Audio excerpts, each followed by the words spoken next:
Natanggal ako sa trabaho. Hindi lang sapat yung pinakita ni mama. Paano na mababayaran yung tuition ko? Sino ko ng pera? Mabala. Bes, may teacher na, bes. Ay!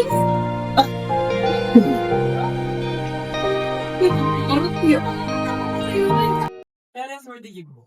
Sorry, sir. Sa Guban. Present. Since I already mentioned kung sino ang mga possible bumagsak ngayong quarter, I want you to do your best this second quarter in order for you to have a beautiful grade and to succeed this semester.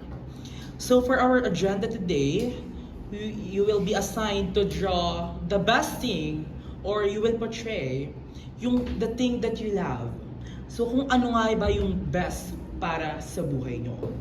And the deadline will be on next week, so there are no more extension. Did you understand? Yes. Okay. And anyway, the highest on the quiz last time is Miss Saguban. Let's give her a round of applause. Keep it up, Saguban. Balan ko na kaya yung mukha ko?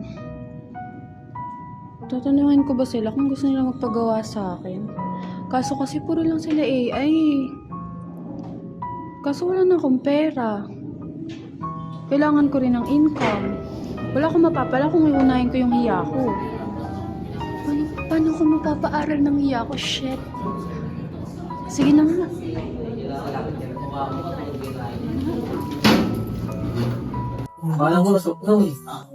Hello po. Baka gusto niyo po kasi matulong sa akin. Patulong. AI na natin yan, no?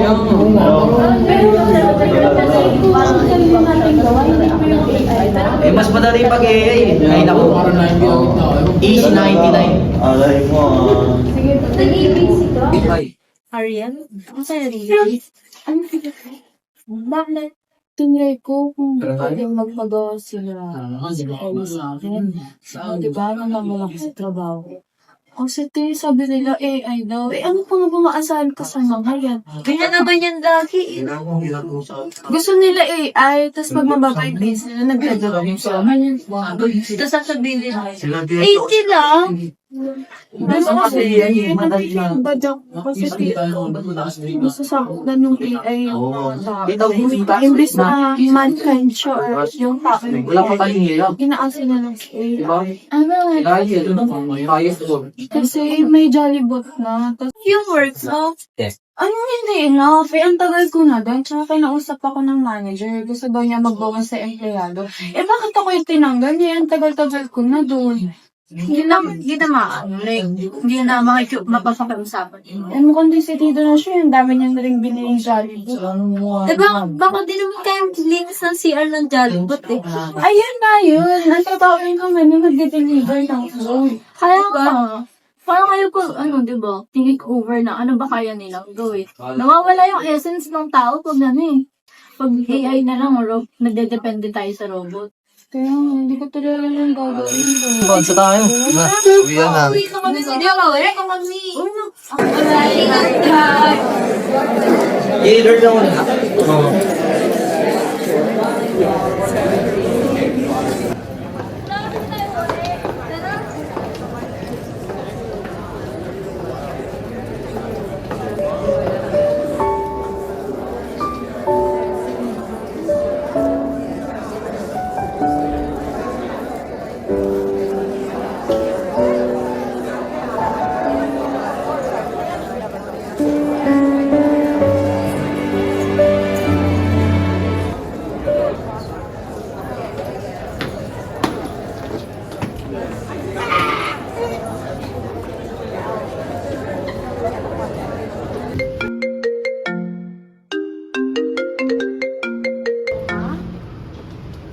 ka na agad ng oras na.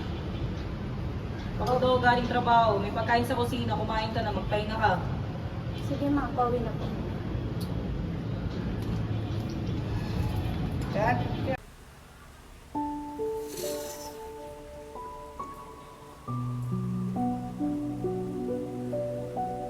Alam mo yung gagawin mo. Wisit kasi ni AI to eh. Kung nandito na yung vendor, hindi ako magkakaroon ng problema na ganito. Kung ano pa yung masama, ano pa yung tinatampilan ko na ng tao. Lord, hindi ko na alam yung gagawin ko. Kung kailan kailangan ko ng pera, dun ako nawala. Awa na lang talaga.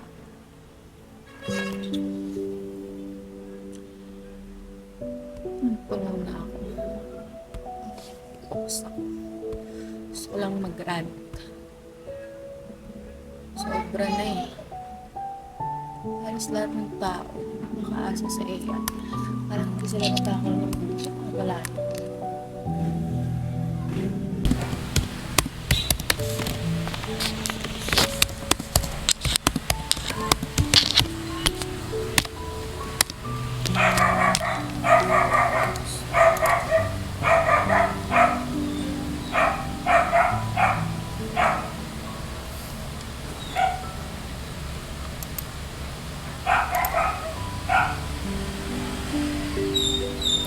Hindi ko naman ugaling mag-rant, pero nag-rant ako dahil sobrang sama na ng loob ko. Ang dami nang nawawala ng opportunities dahil sa AI na yun. Imbes na yung mga tao yung nagtatrabaho sa mga fast food o sa kahit anong paraan, papalitan na ng AI. Kahit yung simpleng paggawa ng assignment, hindi na magawa ng mga tao. Lahat inaasa na nila. Nakakatakot lang na baka pagdating ng panahon, technology na yung mag-control sa atin.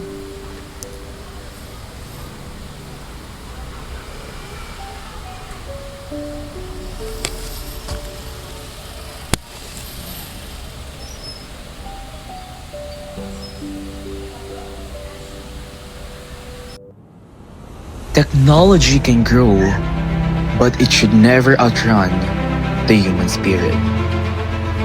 And as AI becomes more powerful, we must become more responsible.